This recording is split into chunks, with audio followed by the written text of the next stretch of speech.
Apa sih minuman halal itu? Adalah minuman yang suci atau bersih, tidak beracun dan tidak merusak tubuh. Minuman yang tidak diperbolehkan adalah jenis minuman yang dapat memabukkan atau mengandung alkohol. Hal ini sesuai dengan hadis Nabi yang diriwayatkan oleh Muslim, yang artinya Ibnu Umar radhiyallahu anhu berkata, Rasulullah SAW bersabda, tiap-tiap yang memabukkan adalah khamar dan setiap khamar hukumnya haram. Berikutnya adalah yang B, macam-macam minuman halal. 1. Semua jenis air atau cairan yang tidak membahayakan bagi kehidupan manusia. Jadi ini masih diperbolehkan, ya. Yang kedua, air atau cairan yang asal airnya memabukkan kemudian melalui proses berubah menjadi tidak memabukkan, seperti arak yang menjadi cuka. Jadi tadi mungkin ada proses kimianya sehingga bisa menghilangkan unsur atau kandungan yang memabukkan tadi, kemudian menjadi tidak memabukkan. Nah, itu masih diperbolehkan. Berikutnya yang ketiga, air atau cairan itu bukan berupa benda najis atau terkena najis. Jadi misalnya airnya tersebut air minum, kemudian kejatuhan, kotoran cicak, ya, jatuh ke dalam air tersebut, ya jangan diminum, ya, lebih baik buang saja. Yang keempat adalah air atau cairan yang suci yang didapat dengan cara yang halal. Jadi kalaupun misal cairannya suci tapi didapat dengan cara yang tidak halal, maka hukumnya adalah haram. 2. Minuman haram. 1. Arti minuman haram adalah semua jenis minuman yang tidak boleh diminum oleh umat Islam. Segala yang diharamkan tentunya yang membawa mudarat bagi kita semua. Allah Subhanahu wa Ta'ala mencintai hambanya sehingga melarang kita semua meminum yang haram. Seseorang yang sudah terpengaruh dengan minuman yang haram akan terlihat dari keadaan fisiknya. Bahkan yang lebih berbahaya akan mempengaruhi keadaan mentalnya. Orang tersebut akan lebih cepat marah dan kurang bersemangat dalam menggapai tujuan hidup. 2. Jenis-jenis minuman yang haram. Menurut syariat Islam, jenis minuman yang haram yaitu A. Setiap jenis minuman yang memabukkan, baik itu sedikit atau banyak. Minuman yang memabukkan disebut khamar.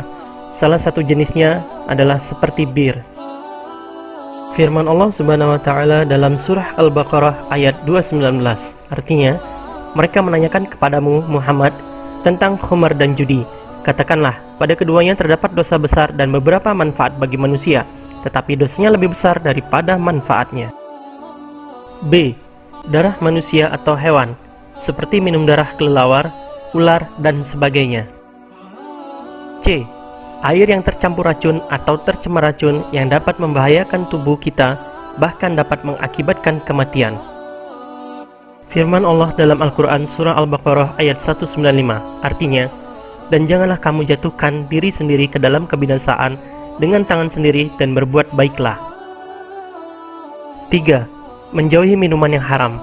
Nabi Muhammad SAW bersabda, artinya, Abu Darda berkata, Rasulullah SAW bersabda, janganlah meminum khamar karena ia adalah kunci setiap kejelekan. Hadis riwayat Ibnu Majah. Orang yang meminum khamar tidak dapat diterima sholatnya selama 40 hari, dan jika ia mati sebelum bertobat, maka akan masuk neraka. Nabi Muhammad SAW bersabda, artinya, Abdullah bin Amri berkata, Rasulullah SAW bersabda, barang siapa yang meminum khamar dan dia mabuk, maka tidak diterima sholatnya selama 40 hari. Jika dia mati, maka akan masuk neraka. Jika dia bertaubat, Allah akan menerima taubatnya. Hadis riwayat Ibnu Majah. 4. Hikmah diharamkannya makanan dan minuman. Semua perintah dan larangan Allah Subhanahu wa Ta'ala bertujuan untuk kebaikan dan keselamatan hambanya. Hikmah diharamkannya makanan dan minuman antara lain: 1. Mentaati perintah Allah dan Rasul-Nya. 2. Mengendalikan hawa nafsu. 3. Menjaga kesehatan akal dan tubuh. 4. Menjaga kemurnian akal dan tubuh. 5. Menghindari makanan dan minuman haram. Alhamdulillah, materi fikih tentang makanan dan minuman haram telah selesai kita bahas. Semoga dapat bermanfaat bagi Ananda semua. Sampai jumpa pada video berikutnya. Wassalamualaikum.